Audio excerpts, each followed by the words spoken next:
What? तू सईंना घराबाहेर काढलं? Seriously?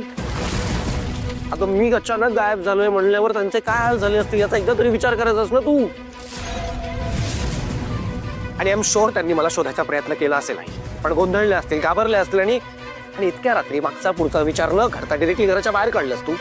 Devansh, अरे आई अगं, जेव्हा त्यांना सर्वात जास्त आधाराची गरज होती तेव्हाच तू त्यांना घराच्या बाहेर काढलं.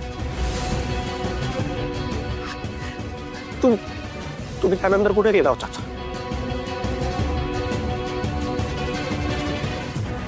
सई, तुम्हाला विचारतोय मी, कुठे गेला होता तुम्ही त्यानंतर? सर, मी पुन्हा त्या रिसॉर्टमध्ये गेले होते.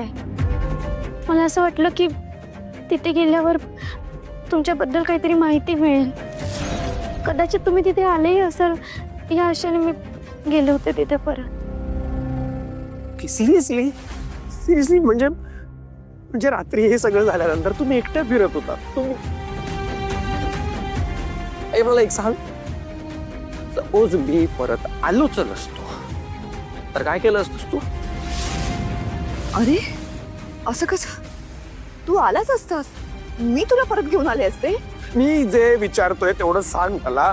जर मी परत आलो नसतो तर काय केलं असतंस तू? सईंना कधीच घरात घेतलं नसतंस? म्हणजे देवांश, आई, सई वाईफ आहेत माझ्या. सई देवांश जागीरदार आहेत त्या, आणि तू त्यांना त्यांच्याच घेर येण्यापासून बंदी घातली? सिरियसली? मला सांग, मी जर परत आलोच नसतो तर आणखी काय काय करणार होतीस ग तू? देवांश काय झालंय तुला? तू असं का बोलतोयस माझी? ऑल्सो मला सांग, त्या प्रेझेंटेशनच्या लिस्ट मध्ये माझ्या जागेवर तुझं नाव कसं आलं? कसं आलं म्हणजे? मीच त्या लिस्ट मध्ये माझं नाव घातलं. आज प्रेझेंटेशनचा दिवस होता,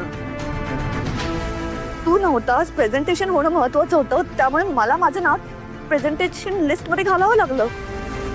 नाही तर प्रेझेंटेशन कोणी केलं असतं?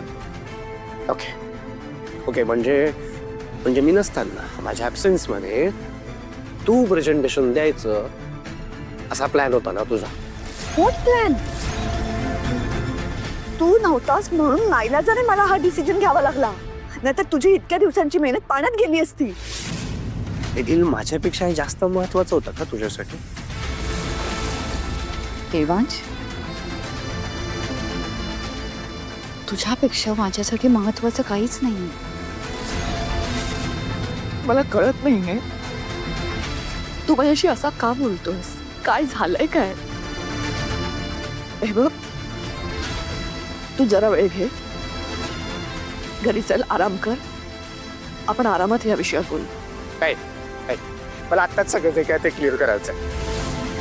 तुला माझ्या जागेवर उभं राहायचं होतं, हे डील तुझ्यामुळे मिळालं, हे सगळ्या जगाला दाखवायचं होतं म्हणून केलंस ना तू हे सगळं.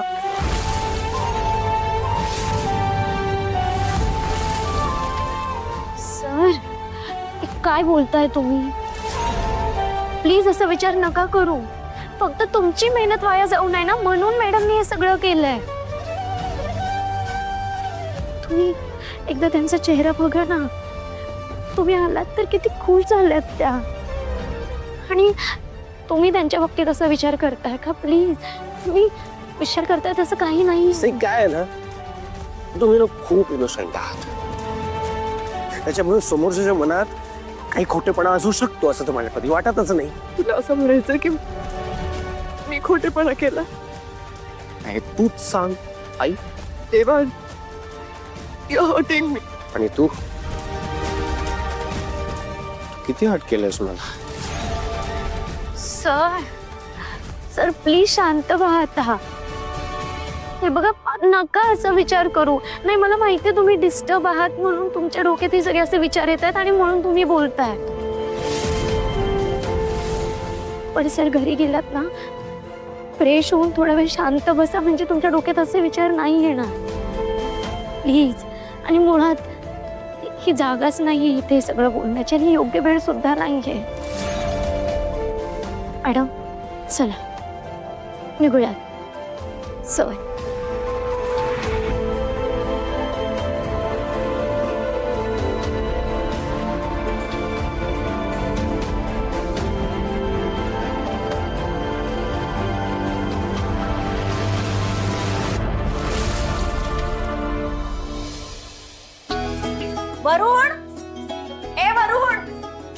वरुण ताई ताई वरून बाहेर गेला.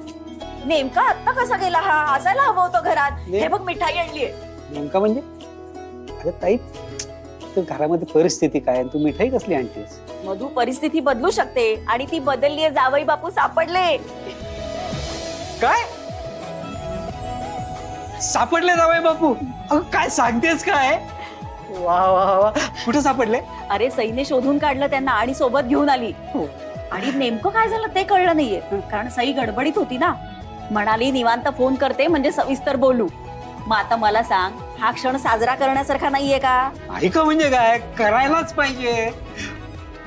पांडुरंगा मनावरचं ओझ एकदम कमी झाल्यासारखं वाटतंय. किती काळजीत होतो ना आपण, पण पांडुरंगाने सगळी काळजी दूर केली बघ आपली. तू मिठाई आणलीस ना, हे फार बरं केलंस. जा आधी देवा पुढे ठेव. हो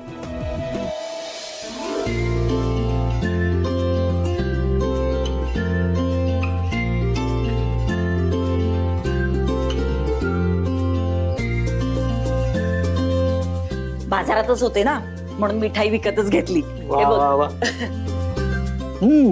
तू पण घे.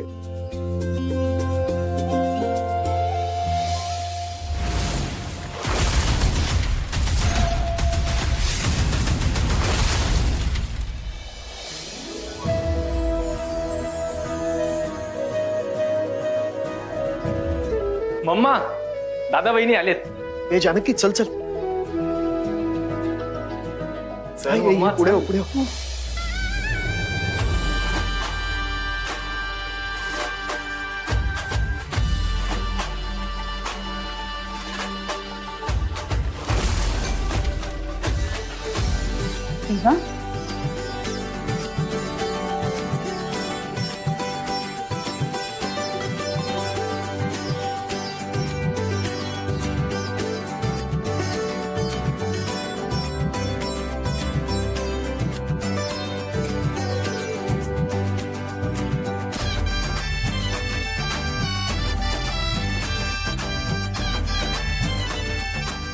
वेलकम हो.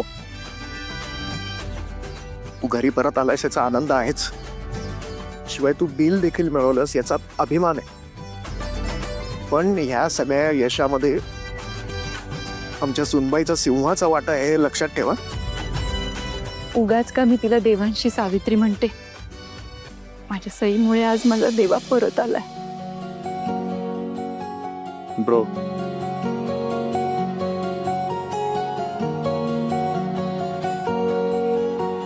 जाम घाबरलंस यार तू मला. लाईफ मध्ये पहिल्यांदा इतक्या टेन्शन मध्ये आलो होतो मी. आणि ब्रो हे तुझ्यासाठी. कॉंग्रॅच्युलेशन्स बिल क्रॅक केल्याबद्दल. थँक्यू. ही बाळा ते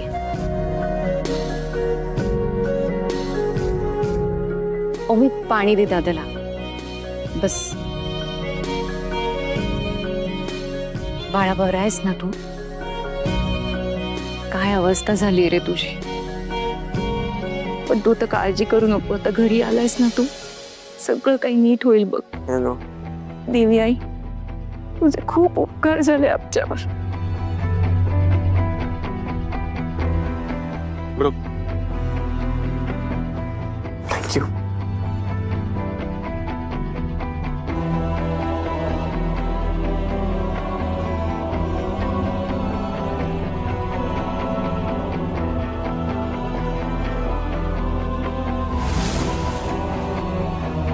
बाबा, तुम्हाला माहिती आहे त्या गुंडांनी मला कुठे ठेवलं होतं? कुठे?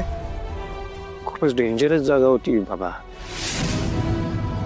सगळीकडे फक्त अंधार, फक्त अंधार. आणि त्या जागेवर बसून बसून एका पॉइंट नंतर मला असं वाटायला लागलं ना की आता तो सगळा अंधार माझ्या मनात सुद्धा भरलाय. आणि नंतर असं वाटायला लागलं की कदाचित या अंधारात ना मी कधी बाहेरच पडू शकणार नाही. देवा, अंधार दूर करायला फक्त एक ज्योत सुद्धा पुरेशी असते. आणि तुझ्या आयुष्यातली ज्योत आहे सई तिने वेळीच येऊन तुला अंधारातनं बाहेर काढलं, बरोबर ना? Right, you right. ऍक्च्युली सही होत्या म्हणून मी ह्या सगळ्यातनं बाहेर पडू शकलो. नाहीतर कदाचित मी आयुष्यभर तिथेच पडून राहिलो असतो, किंवा त्या लोकांनी मला संपवून टाकलं असतं मे बी. देवांश, असं अभद्र बोलायचं नाही हं? तू वर जा आणि आराम कर. डॉक्टर येतील इतके. डॉक्टर येतील, राईट.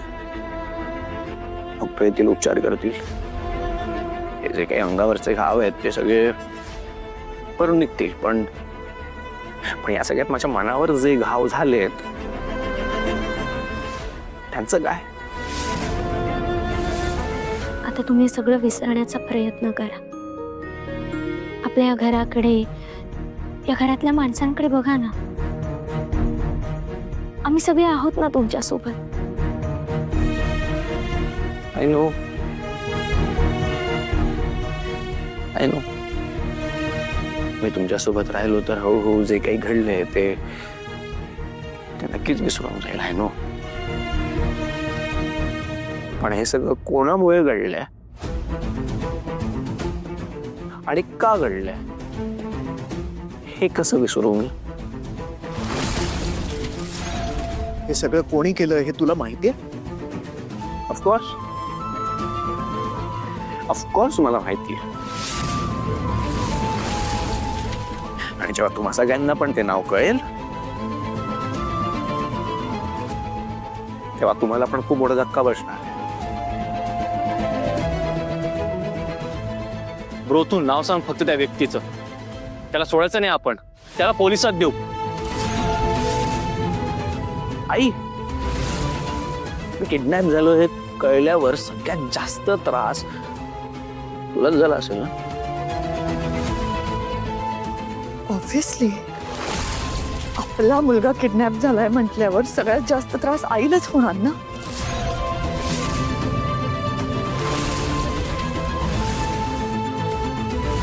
पण जर आईनेच त्याला नाहीसं केलं असेल तर मग तिला त्रास होण्याचं काही कारणच नाही आहे ना.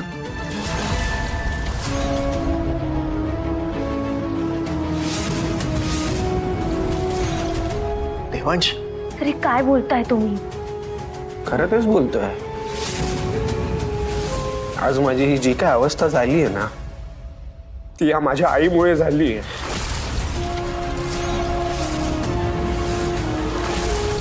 अशी लाडकी आई, जिच्यावर मी इतकं प्रेम केलं, तिला इतका मान दिला, याच माझ्या आईने मला किडनॅप केलं होतं. देवा, नाही अरे ताई असं कधीच वागणार नाही. तुला असं का वाटतंय? तेव्हा अरे तू कोणावरती संशय घेतोयस? भैरवीवरती. भैरवीने आपल्यासाठी काय काय केलंय हे तू विसरलास? अजिबात विसरलो नाहीये बाबा. माझ्या या आईने माझ्यावर किती उपकार केले आहेत, अजिबात विसरलो नाहीये मी, आणि कधी विसरणार पण नाही. पण याचा अर्थ तिला माझ्या जीवाशी खेळायचा हक्क आहे असं नाही ना होत. सर, तुमचा काहीतरी गैरसमज होतोय.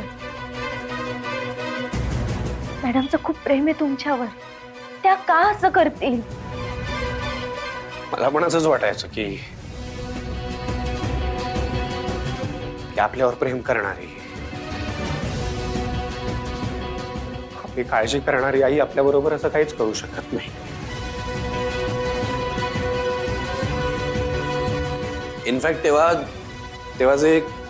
जे ऐकू येत होतं, जे दिसत होतं, ते सगळं खोटं आहे असं मी माझ्या मनाला समजवत होतो. पण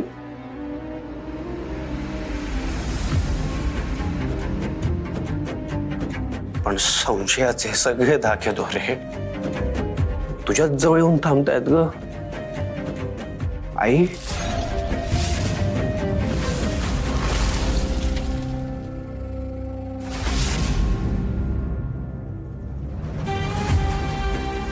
दादा, आत्याने तुला शोधण्यासाठी जे काही करता येईल ना ते सगळं केलं. इनफॅक्ट तिने कमिशनर साहेबांना सुद्धा सांगून ठेवलं होतं.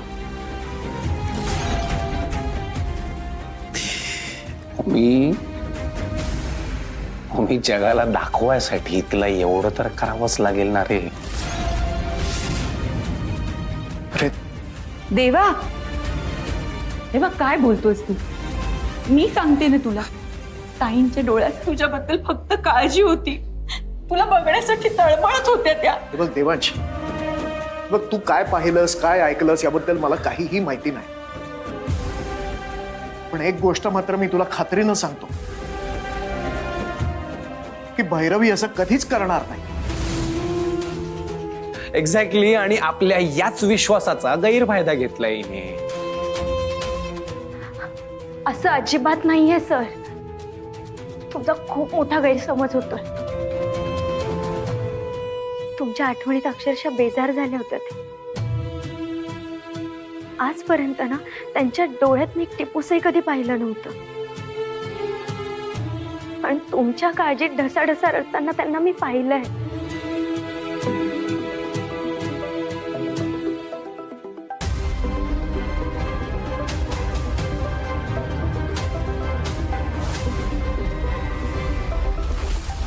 हे फोन उचल, तुझा फोन वाजतोय. देवान, ही माझ्या फोनची रिंगटोन नाही. आम्हाला जो फोन माहितीये त्या फोनची रिंगटोन नाहीये.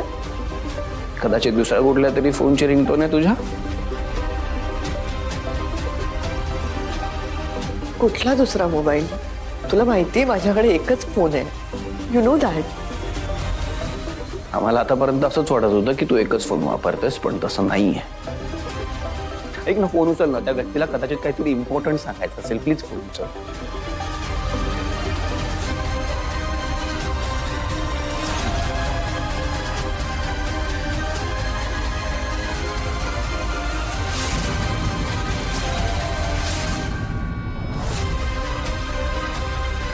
हा माझा फोन नाहीये आणि हा माझ्या बॅग मध्ये कसा आला?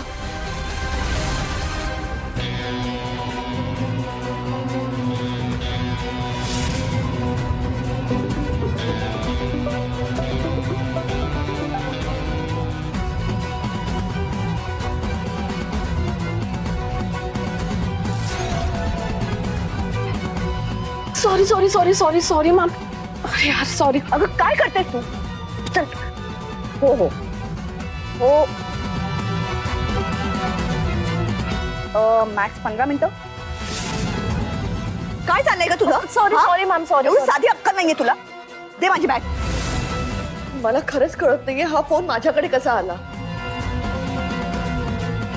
आई, फोन उचल आणि स्पीकरवर टाक, म्हणजे तुझ्या मनात काय चाललंय आणि त्या व्यक्तीला काय म्हणायचंय सगळं कळेल. फोन उचल.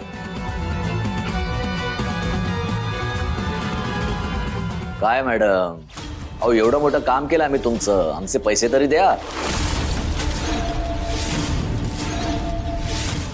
कोण बोलतंय? कसले पैसे? बरोबर आहे तुमचं. कसं आहे, तुमच्यासारख्या मोठ्या माणसाच्या डोक्याला फार व्याप असतात ना, म्हणून असल्या छोट्या छोट्या गोष्टी लक्षात राहत नसतील तुमच्या. काय हरकत नाही, मी लक्षात आणून देतो ना. तुमच्या सांगण्यावरून तर देवांश जागीरदारला आम्ही किडनॅप केलं ना.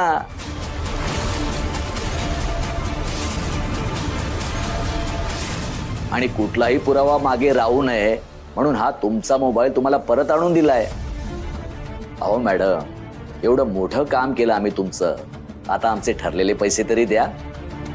बोला, कुठे आणि कधी घ्यायला येऊ पैसे?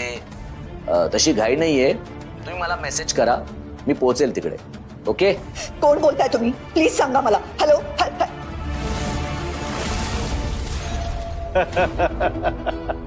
वेल done, well done.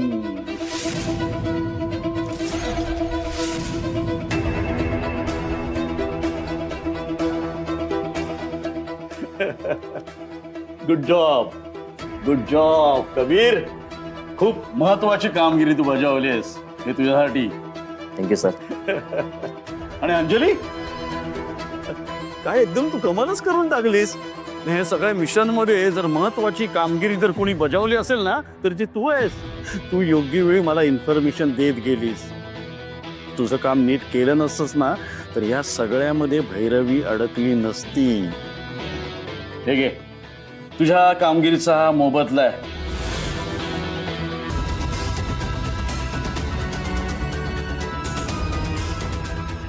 Thank you uncle, खरंच थँक्यू. मी येते हा. ये. थँक्यू. भैरवी भैरवी भैरवी मला खरंच तुझी खूप दया येते ग. कशी अगदी अलगद आमच्या जाळ्यात अडकलीस तू नाही का. देवांश देवांश देवांश ट्रस्ट मी, मला नाही माहित हा माणूस कोण होता, याने का फोन केला होता, याला काय म्हणायचं होतं मला नाही माहिती. प्लीज प्लीज माझ्यावर विश्वास ठेव. या सगळ्याशी माझा काही संबंध नाही. बस ना आई, बस ना. आता सगळ्यांसमोर सत्य उघड झालंय. आता खोटं बोलून काहीच पॉइंट नाहीये ना. काहीच पॉइंट नाहीये. सर पण मॅडम का खोटं बोलतील. एखादा अनोळखी माणूस फोन करून काहीतरी बोलतो आणि तुम्ही त्याच्यावर विश्वास ठेवताय. सर मॅडम आई आहेत तुमच्या. लहानाचं मोठं केलंय त्यांनी तुम्हाला. आणि आज तुम्ही जे काही आहात ना ते फक्त मॅडममुळे आहात. आणि तरी देखील तुम्ही त्यांच्यावर विश्वास ठेवत नाही आहात. ऐकतेस ना काय म्हणतायत त्या. यांचाच सतत राग करत आली आहेस ना तू. खर तर तू त्यांच्याशी कधीच नीट वागली नाहीयेस. आणि आज आत्ता या सिच्युएशनचा फायदा घेऊन ते आम्हाला तुझ्या विरोधात खूप भडकवू शकतात, पण त्या तशा अजिबात करत नाही. त्याला काय म्हणतात माहिती आई. त्याला म्हणतात चांगुलपणा. आणि आता तुझं सत्य पुढे आल्यानंतर तुला माफी द्यायचा मूर्खपणा मी अजिबात करणार नाही. मग काय शिक्षा देणार आहेस मला. तीच शिक्षा जी तू सईंना दिली होतीस. आपल्या माणसांपासून वेगळं राहायची शिक्षा. तू आणि मी एकत्र एका छताखाली राहू शकत नाही.